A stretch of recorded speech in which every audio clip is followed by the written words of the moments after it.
On tap, Gumballhead. Hi, I'm James Knott, and this is your Better Beer Authority. Today we are drinking Gumballhead Wheat Beer from the Three Floyds Brewing in Munster, Indiana. This beer is purchased from the brewery by our good buddy Kevin Kling and is being reviewed in a blind taste test format within 2 weeks of purchase. The brewery was founded in 1996 by two brothers, Nick and Simon, and their father, Mike Floyd, hence the name Three Floyds. The brewery is the second highest rated brewery in the world on ratebeer.com for 2013. Gumballhead is an American wheat beer and is one of Three Floyd's lighter offerings of 5.6% ABV and 35 IBUs. It was originally a summer seasonal beer, but they turned it into a year-round offering based on high demand. It's full of red wheat and Amarillo hops, and the brewery says it has a lemony finish. It's a little hazy, and that's because it is bottle conditioned. You can drink it out of a pint glass, but if you want to get fancy, then pour it into a Weizen glass. And now the blind tasting. In the interest of full disclosure, this is only 2/3 blind because one of our panelists brought the beer, so he knows what it is. But he brought 3 beers, so maybe he hasn't figured it out yet, but I doubt it. Okay, Ryan, can you describe the flavors that you're getting in this beer? Flavor-wise, I'm getting a little bit of citrus, which is following what I get in the nose. Not a whole lot of other, hop character. Just enough bitter to kind of bring it all together. Joby, how was the aroma? Was it is it a very hoppy aroma or a malty aroma? It's definitely more hoppy than malty, but it's not an overpowering aroma. I mean, I wouldn't guess that this is not dry hopped just because it's not, knocking you in the face with the hop smell. But you definitely do get that citrus nose on this beer. Kevin, do you agree with him on the aroma? I get a lot of citrus, some hops. Again, I think it's got a nice floral smell to go with it. I don't know about the actual makeup of it, but it's quite enjoyable. When I first stick my nose in, I'm getting kind of like almost a slightly sweet, kind of like a light orange marmalade sort of character, but not like a thick way. Like when I say marmalade, I'm not trying to imply a like thick glob of marmalade sitting on in your tongue or your nose. That's how I like my beers. But it's just kind of there, and then if you take a sip, it kind of leads into it. Mm-hmm. Okay, Ryan, when could you see yourself drinking a beer like this? I mean, I think I could probably drink a beer like this, any time of the year. I think it would go down very nice as a summertime beer sitting on the back porch sort of thing, but I could also see myself drinking this fall, winter, spring.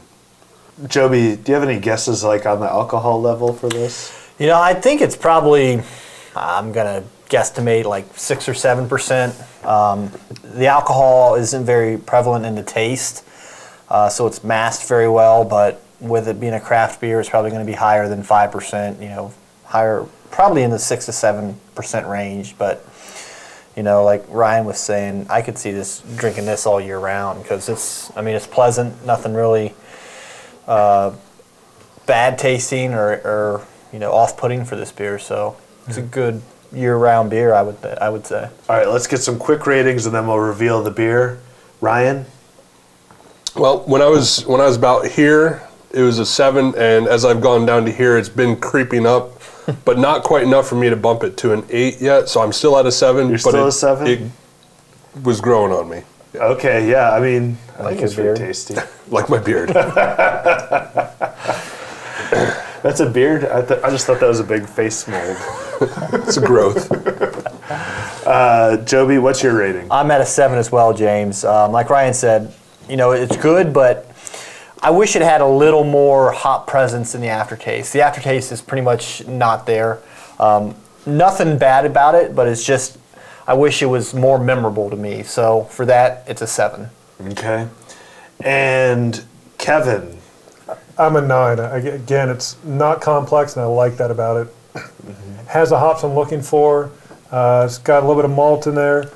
Just a good, solid beer. I mean, the appearance is nice. It had about 2 inches of foam on the head when we started.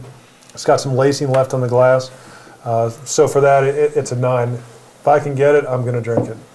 Okay, well, it's 5.6% ABV. I forget how many IBUs, 30-something, I think.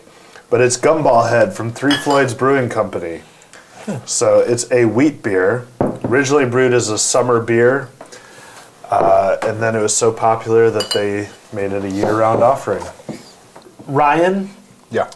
Knowing now that it's a summer wheat beer that's available year-round, how does that change your perspective on it? I mean, I guess that's kind of about what I felt about it, is that it, I could see that this would be something that they, would have wanted to bring out as a summer beer, and because it is as drinkable and as enjoyable as we've all said that it is, it would be something that makes sense both from the drinker and from the brewer to be able to have it year round. Joby, what's your big picture on this beer? Yeah, James. Is this considered like a wheat IPA or just a summer wheat beer? Yeah, I mean, it's pretty hoppy for a wheat beer for me. I mean, normally the wheat, the breadiness comes out a lot more, but I have come across a lot of beers that are kind of like the wheat IPA, like Lagunitas, a little something I really enjoyed. So I kind of put this in that line. Well, I think that's why this is so highly rated, is because for a summer wheat beer, it's got a lot of flavor. I mean, like, compare it to like Oberon. Oh, definitely. Something like that. Definitely. Like, I would take this over Oberon any day. Agree, just because it does have a little bit of that hops present. It's not just all, bready and it's only 5.6% ABV, so, I mean, I think it drinks, like, with the flavor of, like, a larger beer, maybe. Yeah, Definitely. And I think also kind of with what you were saying, what I was saying is that it kind of has a promise of a lot of hop character, but it's not extreme with the hop character. Mm-hmm. But if this was something that you're doing something where you're going to be drinking all day during the summer, summer heat, that sort of thing, maybe having that shorter, drier finish without those hops kind of hanging around is going to be more enjoyable over that period of time. Yeah. Yeah, I mean, there was a period, anytime I get to Chicago and I get a 6-pack in my suitcase, I do so. It wasn't until I found, as you mentioned, a little something, mm-hmm. that probably finally took over as my top American wheat ale. And then locally, too, Elevators, was it the Mogabe? Mogabe. Yeah. That's another local I'd put in the same category, similar type taste. Mm-hmm. I just get a little bit more citrus in this. Yeah. And for that reason, I enjoy it, but the other two, for different reasons, are also very enjoyable in this style, which sometimes can tend to be a little on the light side, I think. Yeah. On the bottle here, it says it's supposed to have a lemony finish, and now that I read that, I can kind of pick out a lemon in the back of my throat when I finish this. Yeah. So you went and got this beer in a snowstorm, right? And correct. I mean, you were inspired to pick this up for the show. Why? What about this brewery inspires you so much? I think Three Floyds has a variety of beers, all different types of hops, and they're all in kind of if you looked at it on paper, look similar, but you get a variety of hop characteristics, and alcohol-wise, they do have some that tend toward the higher range, but they stay a lot in that 5 to 7 range.